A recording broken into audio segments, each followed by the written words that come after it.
Asa FM. Sambung Selaksa Asa bersama Asa FM.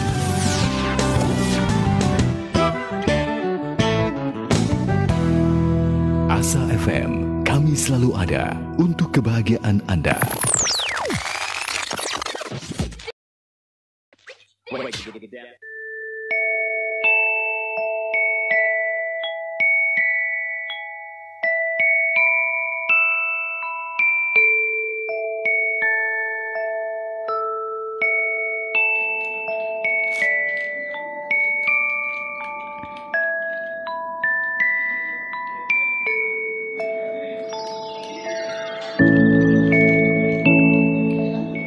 Assalamualaikum warahmatullahi wabarakatuh. Waalaikumsalam warahmatullahi wabarakatuh. Ya, alhamdulillah siang ini berjumpa lagi dengan kami dalam acara Dunia Anak. Saya Bude Ani. Saya Bunda Diah Ernawati. Iya, insya Allah nanti kita sampai jam 3 akan menemani ayah bunda dan adik-adik sekalian. Kita akan ngobrol-ngobrol tentang apa Bunda Diah pada siang ini? Tentunya karena sekarang ini masih kita bulan Ramadan, topik atau tema kita masih tidak jauh dari sekitar bulan Ramadan dan juga tentang buah hati kita. Iya, betul. Kalau kemarin kita ngobrolin tentang ibu hamil puasa boleh tidak begitu ya. Nah, sekarang kita berkembang lagi, sebenarnya anak-anak itu puasa boleh tidak begitu ya Bunda ya. Iya. Ini sebenarnya Ramadan ini kan tentu saja bukan hanya untuk kita orang-orang dewasa ya, anak-anak aja cukup menyambut dengan senang ya, dengan riang gembira. Iya betul, seperti anak saya yang terkecil itu pun juga begitu. Ketika Ramadan tiba itu senangnya wah luar biasa. Kalau biasanya dia ngajinya kurang semangat, ketika Ramadan semakin bersemangat ngajinya. Nah, ini kalau tempat saya kan juga ada rumah yang agak masih di desa, di perumahan pun juga begitu. Betul. Jadi sudah mau memasuki bulan Ramadan, itu anak-anak itu semakin semangat untuk, walaupun sekarang juga harus tepati prokes. Iya, pasti harus itu. Iya, itu anak-anak masih ada kesempatan tetap ingin rasa berkumpul bersama dengan teman-teman, terutama itu banyak yang latihan yang membangunkan kita waktu sahur itu loh. Iya, itu betul, juga semangat untuk persiapan itu masih ada di saya. Iya, luar biasa. Iya, semua apa yang dikerjakan itu, walaupun ya anak-anak itu puasa itu memang nggak wajib, tapi ketika dia mengerjakan tentu saja dapat pahala dan meninggalkannya tidak berdosa kan begitu, karena tidak wajib kan begitu ya. Masalahnya kalau anak-anak masih balita belum balik. Jadi dia belum berkewajiban untuk melakukan ibadah. Nah, itu nanti kita akan kupas habis ya. Kita akan coba buka-buka ada apa di dalamnya sampai nanti jam 3. Tapi sebelumnya seperti biasa bahwa acara kita ini selain disiarkan di radio Asa FM 107,2, radio sosial budaya dan kesehatan, kita juga disiarkan secara live Facebook fanpage Radio Asa FM. Selamat siang. Mungkin yang baru bergabung itu ada teman kita yang dari Bali. Selamat siang. Terima kasih sudah bergabung. Moga-moga apa yang kita sampaikan bisa memberikan sedikit manfaat ya, Bunda Diah ya. Paling tidak dari sedikit mungkin bisa berkembang begitu. Dan juga ayah bunda juga feel free ya. Jadi bebas aja kalau mau menuliskan komentar, memberikan masukan-masukan atau ide-ide seputaran tentang boleh enggak sih anak-anak itu puasa. Nah, itu mungkin ayah bunda punya suatu referensi yang lebih akurat ya daripada apa yang kita baca. Dan juga terima kasih dari kru Asa FM dan juga Bapak Dokter Azhar. Ini Bude kenapa siang-siang ini sudah energinya berkurang sampai Dokter Azhar aja lupa namanya ya. Terima kasih yang telah memberikan masukan materi sebagai perbandingan ya untuk kita sampaikan kepada para pendengar dan juga pemirsa yang ada di sana. Moga-moga materinya nanti bermanfaat. Nah, amin. Ini karena waktunya kan hanya tidak begitu panjang seperti biasanya ya Bunda. Jadi kita cicil aja sedikit demi sedikit. Nah, menurut Bunda Dia sebenarnya boleh nggak sih anak-anak itu puasa, dan kira-kira kapan sih harusnya kita mengawali mengajari anak-anak berpuasa? Menurut saya untuk anak-anak itu berpuasa sebetulnya tadi disebutkan bahwa untuk berpuasa anak-anak belum mempunyai kewajiban. Maksudnya di sini itu anak-anak masih di bawah umur, misal di bawah umur 7 tahun. Kalau mungkin anak-anak untuk balik, ukuran balik itu kan kadang tidak terpatok pada usia ya, betul ya, sekarang ke anak-anak perempuan baik laki-laki maupun perempuan apalagi sekarang dengan berkembangnya informasi dan pengetahuan juga masukan gizi dari anak-anak itu mungkin balik itu sekarang tidak bisa kita patokan sebagai usia. Iya betul. Jadi, ya kalau anak perempuan sih gampang ya Bunda, karena itu ditandai dengan menstruasi. Tetapi kalau untuk anak laki-laki itu perlu keterdekatan ya antara orang tua dan putranya, kira-kira bagaimana diajak ngobrol gitu ya. Karena anak-anak cowok biasanya bapak ini juga harus lebih aktif ya untuk mendekati si kecil ya, kira-kira. Tentu saja pasti ada perubahan ya Bunda ya, kalau untuk bahwa menandakan anak itu sudah balik atau belum. Untuk anak cowok itu biasanya sudah ada mulai perubahan dari tingkah lakunya yang biasanya kekanak-kanakan yang super aktif, biasanya sudah mulai berkurang dan lain sebagainya. Nah, itu adalah PR. Nanti suatu saat mungkin itu bisa dijadikan suatu ide ya sebagai materi, kira-kira bagaimana mengenali supaya kita tahu mengenali putra laki-laki kita itu bisa jujur dengan kita, terutama Bunda ini. Iya. Nah, ini tadi ya. Terus kan Bunda gimana Bunda? Untuk itu makanya kan kadang sesuatu itu akan lebih mudah dan lebih merasa ringan untuk dilakukan kalau itu ada latihannya. Iya betul. Iya apapun. Betul, itu kita latihan, kita biasakan, yang akhirnya suatu kebiasaan itu akan menjadi karakter. Iya betul. Berarti itu kita latihkan kepada buah hati kita. Kapan waktunya kita melatihkan itu kadang perasaan naluri ibu itu lebih kuat, lebih tahu bagaimana kondisi putra atau putri kita itu untuk bisa mampu melakukan sesuatu. Nah betul. Biasanya anak-anak itu walaupun kita sudah masukkan ke Madin sore hari. Betul, ya. Nah, apalagi kalau nanti anak-anak itu kita sudah masukkan ke TKA. Nah, di situ pengetahuan selain dari kita orang tuanya, itu tambahan pengetahuan dari sekolahnya. Terutama kalau kita mungkin sekolahnya itu di sekolah yang mengajarkan ini dari awal. Nah, itu berarti pengetahuan tentang ini itu akan dia lebih dapat dengan lebih awal. Nah, dari situ kita akan lebih mudah. Tapi di sini ya Bunda ya, itu tidak lepas dari peran orang tua kan ya, walaupun anak kita telah mendapatkan suatu ilmu di sekolah, tetapi tauladan itu tetap dari orang rumah ya, dari orang tua. Jadi persentase pendidikan itu lebih, sebenarnya kalau dihitung jam aja persentasenya lebih banyak di rumah kan ya.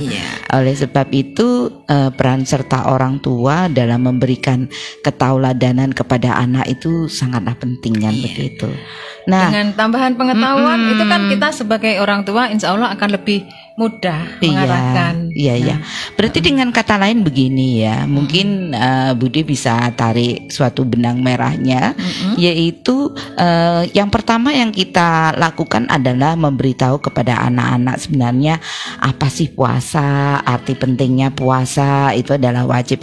Walaupun di sekolah mereka sudah mendapatkan, tetapi tidak ada salahnya kalau di rumah itu kita tekankan lagi bahwa puasa Ramadan itu sekali dalam setahun, bulan yang penuh barokah, penuh rahmah, iya.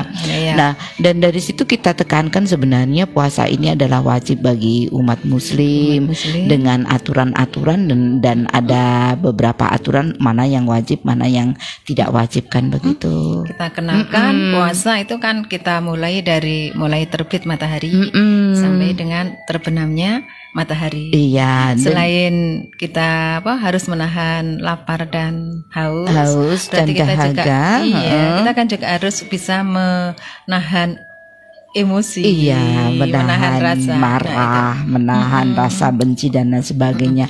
Seakan-akan kita bersifat seperti malaikat nih dia. Jadi tidak makan, tidak marah, selalu senyum. Itu berat ya.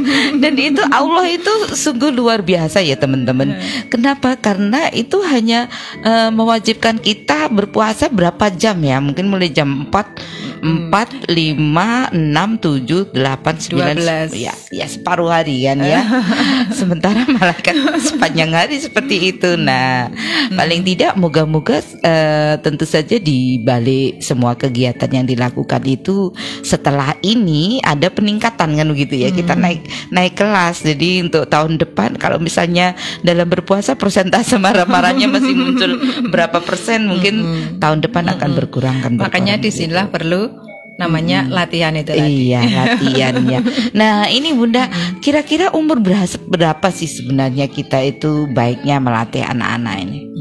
Kalau saya mulai masuk ke TKA itu berarti sekitar 4 tahun ya. Iya, 4 tahun. Kita tapi lihat tadi catatan kondisi anak-anak kita. Mulai 4 tahun. Walaupun itu nanti nggak mungkin lah langsung namanya aja latihan.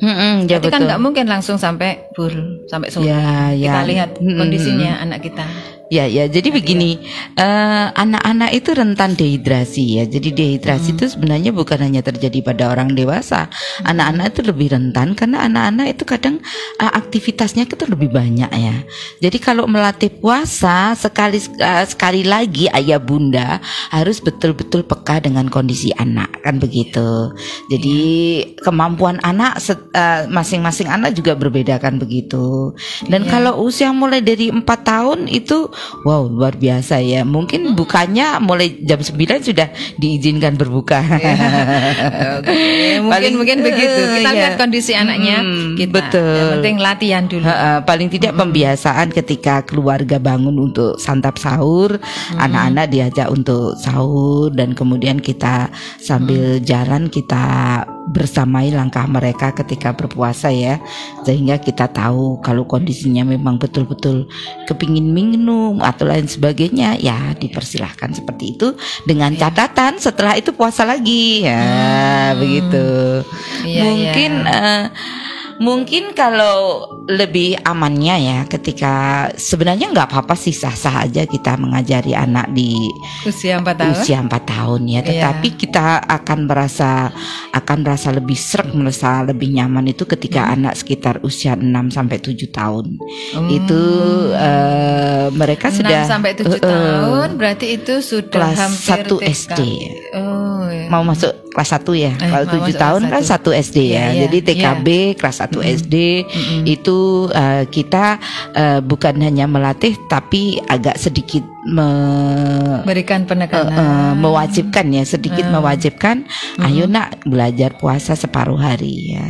Jadi nanti ketika adzan zuhur itu mereka biasanya selalu bersiap-siap untuk berbuka puasa. Dan ini terutama catatan buat bunda-bunda ini ya, ketika adzan zuhur tentu saja masakan belum tersaji ya bunda ya. Kadang belum tersaji ya, sehingga kita perlu waktu khusus untuk menyiapkan putra-putri kita yang tadi yang berlatih puasa ya, untuk menyiapkan menu. Dan ini harus tetap tersenyum dan ikhlas. Itu berat sekali ya, sangat. Itu harus selalu. Ya, sangat berat sekali ketika kita sedang berpuasa jam-jam segitu ya, jam 12. Kadang kita setelah sholat duhur itu paling enak adalah goler-goler. Paling enak kita bersantai santai sambil tiduran kan, baca-baca kan begitu.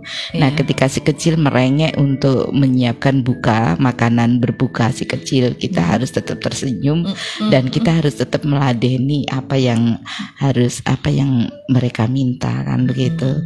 Terkadang kalau kita menyajikan menu jam segitu tuh masih terlalu awal kan ya. Jadi kadang ibu-ibu tuh mulai masuk ke dapur ya setelah waktu asar kan ya. Setelah waktu asar itu mulai mempersiapkan menu sehingga ketika adzan maghrib itu betul-betul masih fresh masih kan hangat. begitu. Tapi karena kita punya si kecil yang harus latihan, berarti kita juga harus menyiapkan waktu lebih. Iya, menu tersendiri buat si kecil. Iya, terkadang mungkin bunda yang lagi di rumah mungkin senyum-senyum, iya Bude tahu aja. Bahkan ketika kadang adzan sudah berkumandang, kadang ibu-ibu masih dalam kamar mandi, masih mandi. Kan sering seperti itu. Iya Bunda Diah, nanti kita lanjutkan.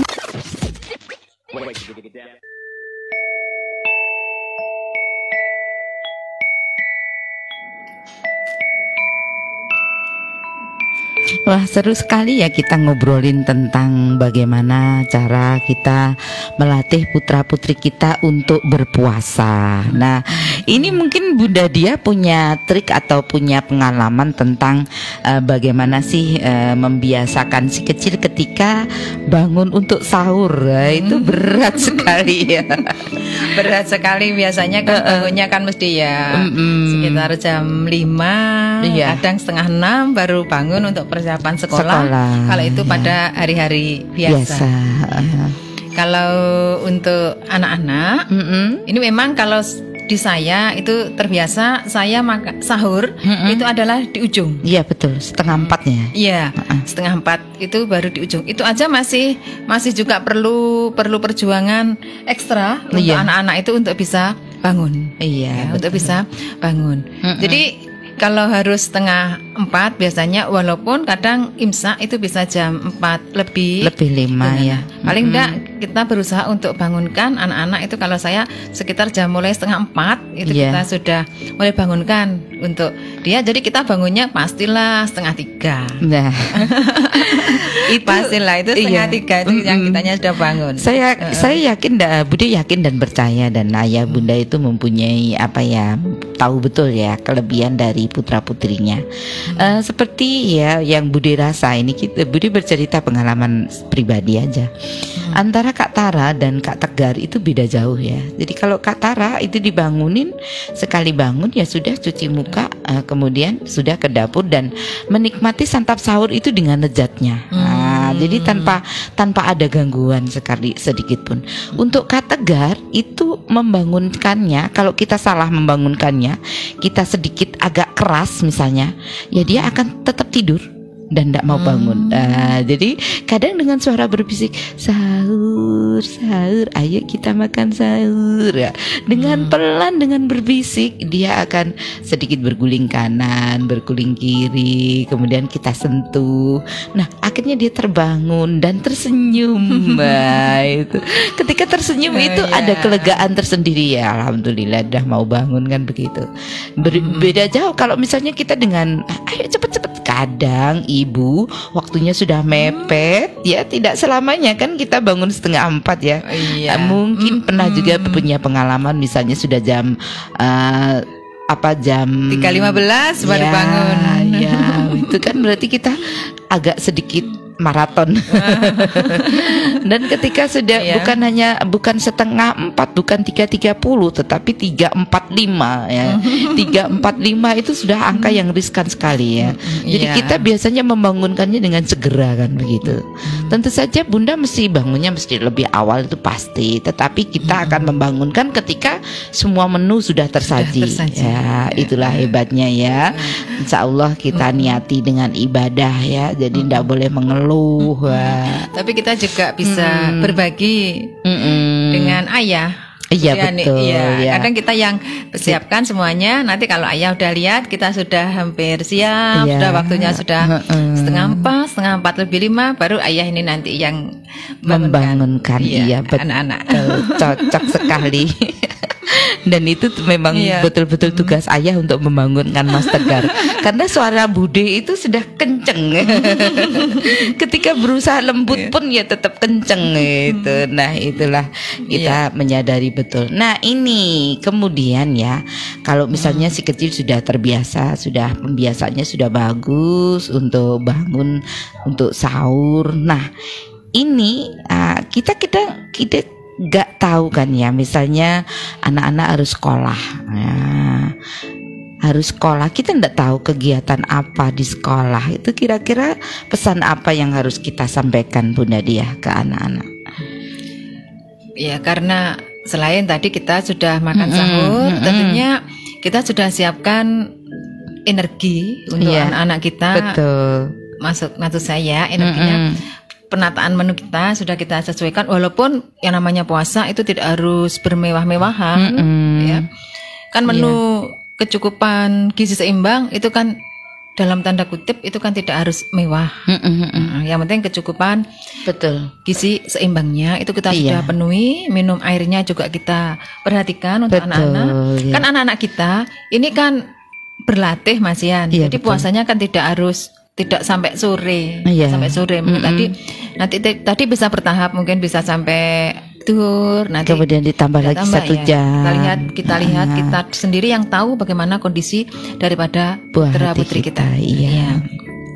Nah itu tentunya karena puasa, tentunya ya kalau memang biasanya anak-anak, apalagi kalau laki, gitu ya. Kalau di sekolah itu berarti kegiatan ekstra besar sekali, aktivitasnya mungkin kadang bahkan itu pernah anak saya itu waktu masih TK itu sudah sepak bola di sekolah TK-nya itu. Nah ya itu. Jadi itu kan kalau hari-hari biasa ya kadang kita maklumi. Tapi kalau mungkin pada kalau ini kan puasa, kita juga hemat energi, supaya nanti juga tidak terlalu capek, tidak terlalu banyak aktivitasnya kuat, berarti kan otomatis akan banyak keringat juga yang keluar. Iya, jadi bisa itu. Ini bisa dibungkus ya. Kalau Bude yang bagian bungkus nih. Kalau ini bisa dibungkus seperti ini. Jadi kita harus sampaikan ke anak-anak bahwa karena ini adalah bulan puasa, adik kan ingin ya, pasti berkeinginan puasanya tembus ya. Nah, oleh sebab itu kita harus memberikan memberikan pesan kepada anak-anak agak dikurangi kegiatan aktivitasnya, sehingga dengan artian bukan nanti menjelekkan aktivitasnya, tidak, tetapi itu dengan artian agar puasanya bisa tembus. Nah, maksudnya di sini kan aktivitas yang terutama menguras fisik. Iya, jadi disampaikan seperti itu, dan tentu saja kita harus memberikan suatu kegiatan-kegiatan yang positif, karena puasa itu tidak boleh hanya untuk tidur-tiduran melulu. Walaupun tidur pun dapat pahala. Ya, mungkin kita bisa memberikan suatu kegiatan-kegiatan yang positif ya. Kalau anak-anak itu sudah terplanning ya sepertinya ya. Karena ketika saya bakdo asar itu saya ke dapur, anak saya sudah hilang itu Mas Tegar. Karena sebelum asar dia asar di musola, kemudian lanjut ngaji. Nanti pulang-pulang dia maghrib pulang. Nah, setelah berbuka hilang lagi. Iya, berangkat terawih sudah. Sebenarnya dulu kita membersamai ya, karena sekarang juga ada aturan bahwa untuk terawih itu juga 50% ya. Jadi kadang anak-anak itu juga lebih banyak. Jadi saya biasanya terawihnya di rumah, tetapi Mas Tegar tidak bisa selalu berangkat ke musola. Ya sudahlah, itu memang suatu keinginan dan itu adalah hal yang baik ya. Kemudian Bunda, itu yang penting adalah kita juga menanamkan kejujuran kepada anak-anak ya. Iya, maksudnya kan tidak selama menjalankan puasa anak-anak terus dalam pemantauan kita sendiri gitu ya. Betul ya, jadi kita harus menanamkan kejujuran kepada anak-anak. Tidak ada salahnya lah kalau kita bertanya kepada anak-anak ya. Kita misalnya kita ayah bunda ngantor ya. Kemudian ketika pulang, ayo gimana sayang tadi puasanya? Ya seperti itu. Puasa maghrib. Bunda, saya tadi sempat minum. Lah habis teman-teman juga enggak puasa. Nah itu jadi kejujuran itu tetap lebih penting ya. Jadi menghargai anak untuk lebih jujur itu lebih baik daripada mereka bohong. Nanti akan menjadi suatu kebiasaan. Iya, itu yang nanti akan menyusahkan kita. Iya.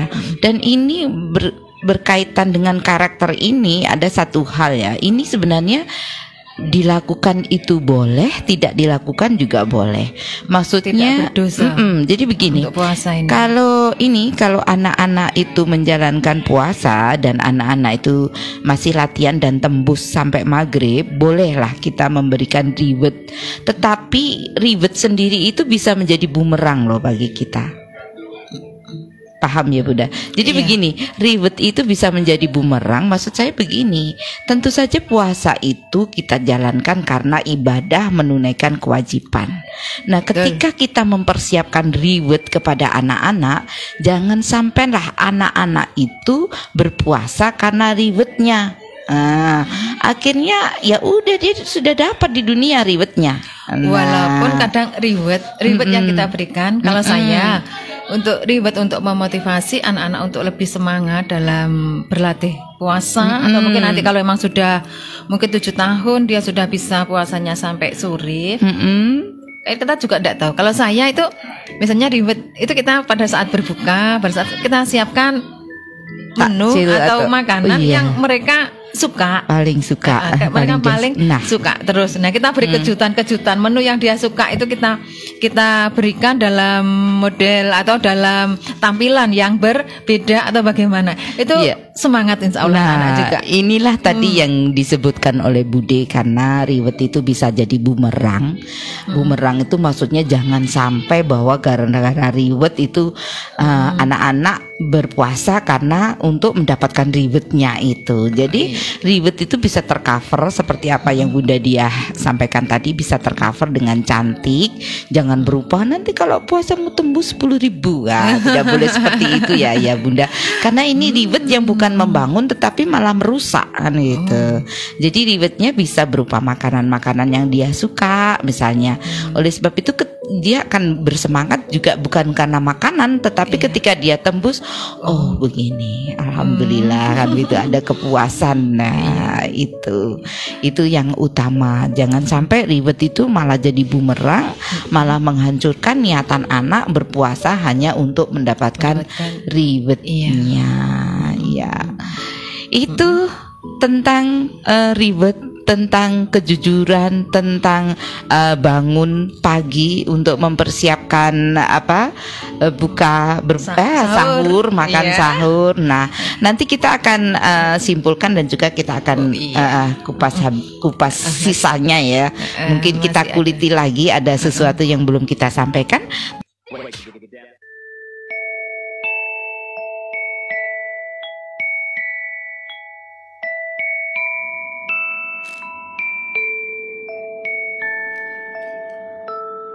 Ya, masih bersama Radio Asa FM, sambung selaksa Asa, radio sosial budaya dan kesehatan. Ya, sore kali ini tadi kita sudah obrolkan tentang anak-anak sebenarnya boleh ndak ya berpuasa. Nah, ini di penghujung pertemuan ya, di penghujung acara ya. Di ujung jalan kita buat sebuah review ya Bunda ya, bahwa kita itu bisa melatih anak-anak itu. Memang puasa bagi anak-anak yang belum baligh itu memang tidak diwajibkan. Tapi kalau dilaksanakan akan dapatkan pahala dan manfaat. Meninggalkan juga tidak menjadi dosa. Nah itu. Kemudian kapan kita melatih kepada anak-anak itu sebenarnya boleh aja, sah-sah aja ketika anak dilatih ketika mulai dari TKA ya. Awal ya, mulai dari dini. Ya, tetapi tentu saja kita harus betul-betul memperhatikan si kecil, kondisi si kecil bagaimana, jangan sampai si kecil nanti dehidrasi itu bisa ditandai dengan lemas seperti itu. Nah, Jadi alangkah baiknya itu kalau kita kerjakan atau melatih anak sekaligus setengah sedikit mewajibkan separuh hari itu ketika anak usia 6 sampai 7 tahun. Jadi kita melatih sambil setengah memaksakan ya. Jadi setelah mewajibkan separuh hari, karena bagaimanapun juga mereka itu amanah kita. Siapa lagi yang tidak mengcover selain orang tua, kan begitu ya. Dan tentu saja kendala-kendala yang dihadapi bagi anak-anak itu adalah yang pertama itu ketika makan sahur ya Bunda ya, sulit bangunnya ya. Kita harus punyai trik-trik tertentu bagaimana, dan kita harus membaca, mengetahui bagaimana kebiasaan anak-anak. Karena anak-anak itu ada yang bisa dengan suara keras, ada yang suaranya harus lembut. Nah, ini ayah bunda harus betul-betul mendalami, dan itu bisa kita laksanakan. Terus kemudian yang kedua, anak-anak itu adalah super aktif ya. Itu jadi alangkah baiknya lah ketika pada puasa itu kita memberikan pesan kepada anak-anak untuk sedikit mengurangi kegiatan-kegiatan aktivitasnya, aktivitas fisik ya, fisiknya, dengan artian bahwa dengan sedikit mengurangi aktivitas fisik tentu saja akan berakibat anak nanti tembus puasanya sampai menyelesaikan sukses. Ya. Kemudian selanjutnya tadi disampaikan bisa juga sih kita itu memberikan reward ya, tetapi memotivasi ya, memberikan reward untuk motivasi kepada siswa lagi kepada putra putri kita, tetapi dengan catatan jangan sampai reward itu justru menjadi bumerang bagi kita atau bahkan menjadikan racun. Ya, itu jadi bumerang bahkan jadi racun. Jadi misalnya seperti tadi yang disampaikan, jadi reward itu bisa tercover dengan baik ya, seperti tadi Bunda Diah menyajikan menu-menu kesukaan si kecil, baik itu di ketika sahur maupun ketika berbuka puasa ya, terutama berbuka puasa ya Bunda ya, karena nanti dia akan merasa yes gitu. Tapi sekali lagi jangan sampai ya rewardnya itu berupa barang atau uang, itu nanti akan menjadi racun. Menjadi itu pendapat kita ya itu pendapat Budi dan Budia Erna. Mungkin ayah bunda punya pendapat lain, monggo silahkan boleh ditulis ya. Mungkin bisa jadi acuan untuk kita semuanya ya, reward yang kita berikan. Bisa juga rewardnya itu diupayakan dalam bentuk berbeda ya. Misalnya taruh kata ada uang misalnya, oh ya nanti kamu kalau adik kalau puasanya selesai sampai maghrib nanti ada reward berupa uang. Nah, tapi uangnya nanti disumbangkan kepada temennya yang mana yang dia pilih untuk dibantu. Itu mungkin double pengetahuan ya. Jadi sebenarnya itu tergantung dari mindset kita ya, dari sudut pandang kita bagaimana itu benar jeleknya. Tetapi sekali lagi pesan Bude, jangan sampai bahwa reward itu menjadi bumerang. Istilahnya anak berpuasa hanya untuk mencari rewardnya ya. Jadi nanti istilahnya niatnya untuk berpuasa menjalankan ibadah jadinya beda kan, beda niat. Dan kemudian yang terakhir tadi yaitu kita wajib untuk menanamkan kejujuran kepada anak-anak. Jadi diupayakan anak-anak untuk selalu jujur ya. Apalagi kalau memang dia puasanya batal, dia harus sampaikan bahwa puasanya dia sempat sudah membatalkan puasa, dan kita pun sebagai bunda juga tidak harus untuk dia membuat statement marah atau bagaimana untuk hal-hal yang seperti itu.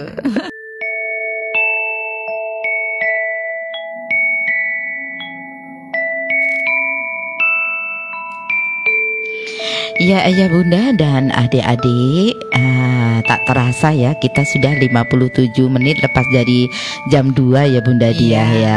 Kita ucapkan selamat datang buat adik-adik dari SD Al-Ghifari ya. SD Alam Al-Ghifari. Iya, ini hebat loh Bunda Diah. Mereka adalah calon-calon penghafal Al-Quran yang akan mempersembahkan jubah mahkota emas buat ayah bunda, ayah bundanya. Wah, Budi selalu merasa sangat terharu ya.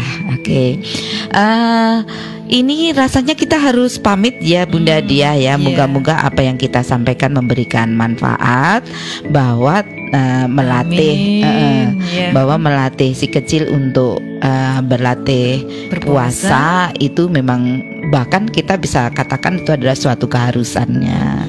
Siapa lagi yang tidak mendidik ya selain kita sebagai orang tua ya. Karena bagaimanapun juga dimanapun putra putri kita bersekolah itu sebenarnya sekolah yang paling utama adalah di rumah karena kan banyak waktunya dihabiskan di rumah. Oke, terima kasih Bude Ani, mohon maaf yang sebesar-besarnya atas semua kesalahan. Sama saya Bunda Diah Erna juga mohon maaf apabila ada salah dalam menyampaikan materi hari ini. Iya, moga-moga ada jodoh kita bertemu lagi besok Selasa yang akan datang. Oh ya, mohon maaf, ini Selasa yang akan datang nanti ganti dengan bincang sehat ya. Jadi Bude sama Bunda Diah istirahat dulu, tapi jangan lupa setiap hari Jumat jam 2 kita masih punya acara dalam kisah ya. Oke. Masih bisa bersama. Terima kasih. Akhir kata kita ucapkan wassalamualaikum warahmatullahi wabarakatuh.